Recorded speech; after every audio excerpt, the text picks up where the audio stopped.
मनुष्य की आत्मा, मनुष्य के प्राण निरंतर ही परमात्मा को पाने के लिए आतुर है। लेकिन किस परमात्मा को, कैसे परमात्मा को? उसका कोई अनुभव, उसका कोई आकार, उसकी कोई दिशा मनुष्य को ज्ञात नहीं है। सिर्फ एक छोटा सा अनुभव है जो मनुष्य को ज्ञात है और जो परमात्मा की झलक दे सकता है। वो अनुभव प्रेम का अनुभव है। जिसके जीवन में प्रेम की भी कोई झलक नहीं है, उसके जीवन में परमात्मा के आने की कोई संभावना नहीं है। न तो प्रार्थनाएं परमात्मा तक पहुंचा सकती हैं, न धर्म शास्त्र पहुंचा सकते हैं, न मंदिर मस्जिद पहुंचा सकते हैं, न कोई संगठन हिंदू और मुसलमानों के और ईसाइयों और पारसियों के पहुंचा सकते हैं।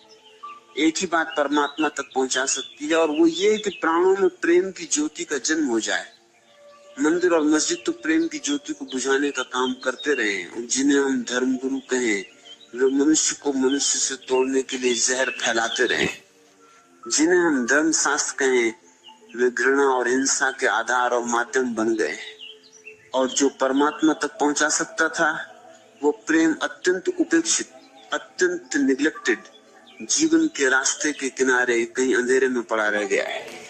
इसलिए 5000 वर्षों से आदमी प्रार्थनाएं कर रहा है, 5000 वर्षों से आदमी भजन पूजन कर रहा है, 5000 वर्षों से मंदिरों और मस्जिदों की मूर्तियों के सामने सिर टेक रहा है।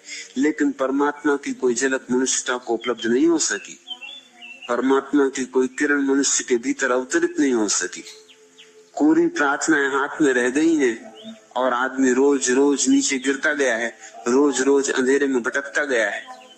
आनंद के केवल सपने हाथ में रह गए हैं, सच्चाइयां अत्यंत दुखपूर्ण होती चली गई हैं।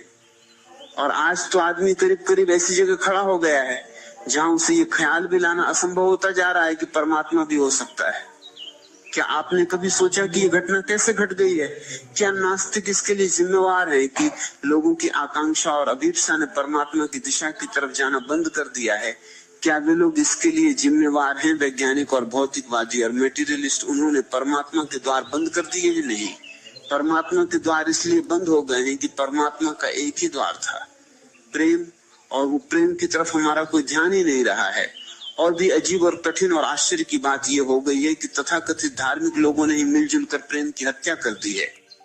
और मनुष्य के जीवन को इस भांति सुव्यवस्थित करने की कोशिश की गई है कि उसमें प्रेम की किरण की संभावना ही न रह जाए।